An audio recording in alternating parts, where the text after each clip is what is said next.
ပေါင်းသက်ဆေးဖြန်းပြီးမှအပင်လေရုတ်တရက်ကြီးထွားမှုရက်သွားတာမျိုးကြုံမှုကြတယ်မဟုတ်လားအားလုံးပဲမင်္ဂလာပါဒီနေ့တော့ပဲမိပဲနန်းစိုက်ပြောသူတွေအတွက်ဓာတုဆေးကြောင့်ဖြစ်တဲ့ပင်နံအကြောင်းရှင်းပြပေးသွားမယ်နော်အဓိကအကြောင်းရင်းကတော့ပေါင်းဆေးကြောင့်ပင်မသီးနှံတွေရှော့ခရပြီးအားနေသွားတဲ့ပင်တန် crop stress ကြောင့်ပါပဲဒီလိုအားနည်းနေချိန်မှာတခြားဓာတုဆေးတွေထပ်ဖြန်းလိုက်ရင်တော့အပင်ကြီးထွားမှုလုံးဝရပ်တန့်သွားမှတေချာပါပဲဆေးတွေရောဖြန်းမိရင်အပင်မကြီးတော့ပဲဆေးလောက်မယ်ပေါင်းသက်ဆေးအာနင်းတယ်လေတိတိတတာကျဆင်းဟော့ပါလိမ့်မယ်စိတ်ဝင်စားရကောင်းတာကဓာတုဆေးတွေရောဆက်လိုက်တဲ့အခါ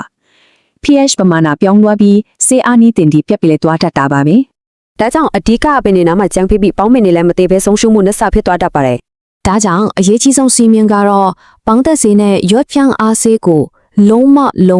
ရောမဖြန်းဖို့ပဲဖြစ်ပါတယ်။နောက်တစ်ခုကနေပူတဲ့ဆေးမဖြန်းပါနဲ့။မနက်စောစောဒါမှမဟုတ်ညနေခင်းအေးမြချီမှာပဲအမြဲဖြန်းပေးပါ။ဒီလိုပင်နဲ့မရအောင်အကောင်းဆုံးဖြည့်ရှင်းနည်းကတော့ဓာတုဆေးတစ်ချိန်နဲ့တစ်ချိန်ကြားလုံလောက်တဲ့အချိန်ခွဲခြားထားဖို့ပါပဲ။